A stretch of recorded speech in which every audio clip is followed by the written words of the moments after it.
Hello everybody, just wanted to record a little video about how we feed our baby bearded dragon. So we use a variety of different greens. This week we're using mustard greens and zucchini squash. So I start off by cutting the large vein out of the middle of the mustard greens, and then I stack the two sections of the leaves on top of each other so that they're flat. It just makes it easier to cut more of it faster.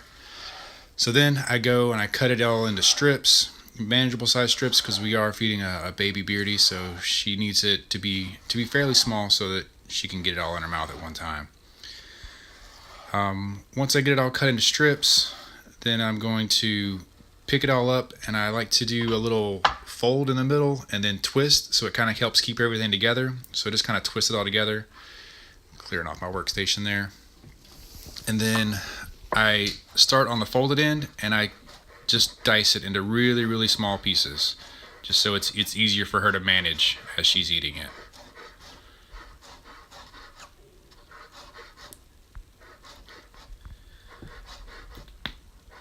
So we like to cut her a lot of greens because she is a fatty and she likes to eat a whole lot. So we've used a couple different styles of feeding bowls, but we've had the most luck with like reusable coffee lids because they're washable and they're cheap, and they work great for feeding her greens because I can give her a clean bowl like every day if I don't have time to wash it after I take it out of her cage.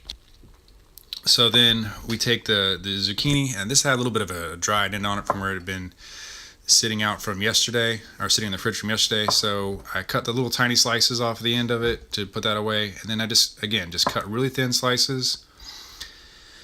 So 3's about all she's going to be able to eat in one sitting. So then I take that and I dice that all in one direction so that I'm getting thin slices again all the way through it.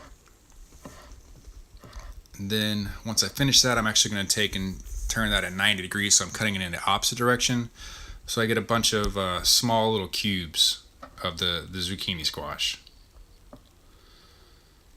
Kind of stacking it all together so it's neat.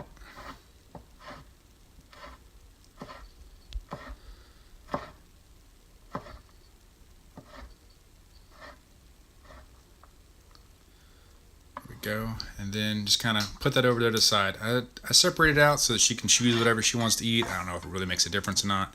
It's just what I do. So then we're gonna go feed her. So she's a really aggressive eater, especially when it comes to her greens in the morning. Even though she eats a lot of roaches at night, she still just mows her greens. She's a little camera shy. You can see she keeps looking at the camera trying to figure out what's going on. So just moving the greens around helps keep her enticed into what we're doing. Zucchini can kind of be troublesome. That's why I like to cut those small, because her tongue sticks to them and she ends up launching them across her enclosure if they're not small enough. So at this point she was more interested in what the camera was doing and less about the greens, so I stopped recording so she could go ahead and eat. Thanks guys.